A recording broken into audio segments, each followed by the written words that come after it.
I mean, I think that a lot of people think that we're a keyboard band in some ways, like an electronic band, and then when you see us play live with like drums and bass and guitar, it's actually quite rocky in some places, so maybe that's a surprise. Like, we have a lot of guitars for a keyboard band. Hi, this is Al from Hot Chip, and you're watching Talks on Indie Rocks TV.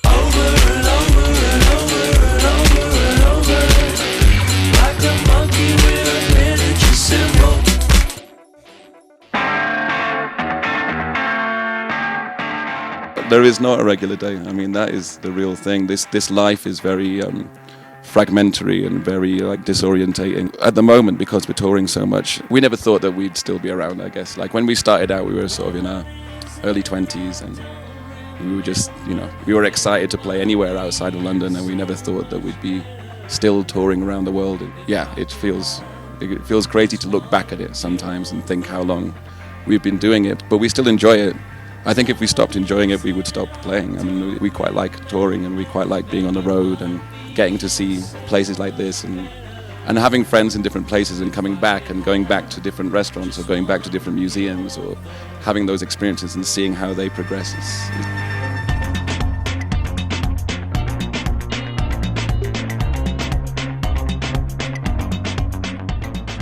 We have to keep things interesting for ourselves, so we often change the songs quite radically from what the recorded versions are. So every time we tour, we try and change everything again. Sometimes we'll play different instruments, or we change the arrangement, or we do completely different, almost like remix versions for the live performance. So even if you've seen Hot Chip before, and most people will have seen Hot Chip at least once sometime at a festival somewhere, you're still going to see a different show.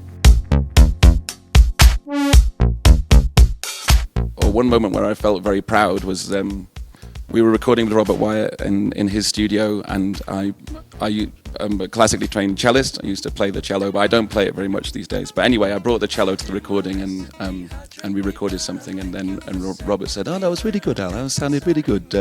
If Brian had been here, he said that's the best thing we recorded all day," like meaning Brian Eno. And I was like, "Oh my God, that's like, it was just such a nice thing to say because he knew that we were big Brian Eno fans as well." It was like, yeah, so it was just a very nice thing to say about our performance.